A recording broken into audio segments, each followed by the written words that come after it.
Hi guys, Kay Wallace with Tools to Connect again. We're doing another video on how to avoid a snake oil web designer.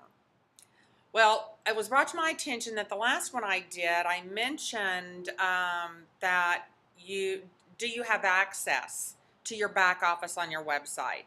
And so I apologize. I thought I'd already done this one. So I'm doing a little backup here.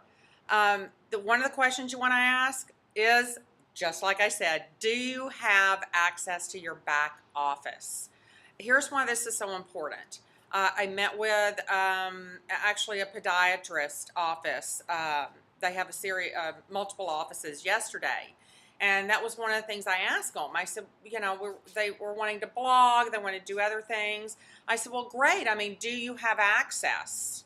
Can you log into your site? Do you have access to the back office?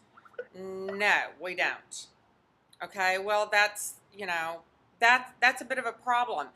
If it's your site, and that's one of the questions we've covered, do I own my site? You probably need access to at least some of the information.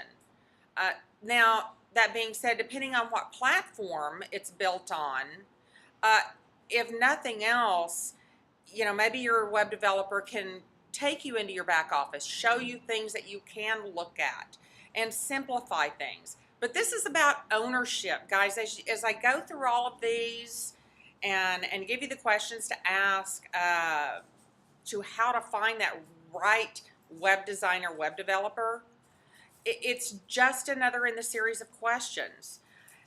So if you don't, I always look at it this way. If they tell me, well, no, you don't have access to anything, we can't give you access to anything, then what's in there that you don't want me to find out or don't want me to know? I like transparency. So if it's a WordPress site, well, you have to have.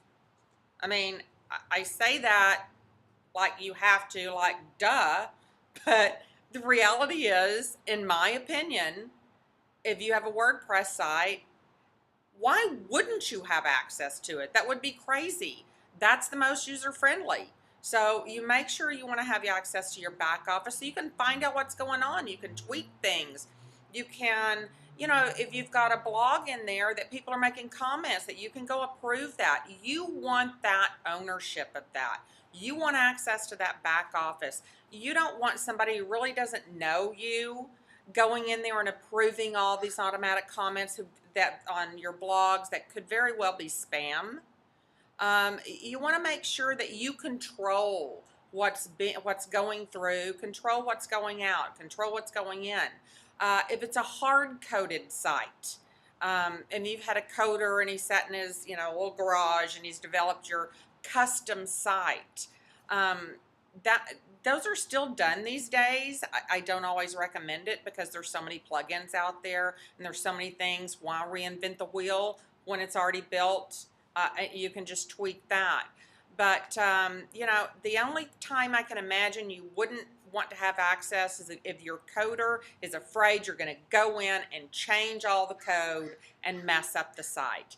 But in this day and age, you don't need to go down that road. So simplify it for yourself. So that's my big tip today. The question is on how to avoid a snake oil web designer. Will I have access to my back office? Okay. So if you're wanting all 50 of these, please let me know. You can fill out the form. We'll send them to you before I do videos on all of them, but we'll be doing all 50 for blog posts, just so you know. So anyway, have a great day. Give somebody else an awesome day, as my friend Casey Everhart says, and try to avoid the snake oil web designer, guys. We'll talk to you soon.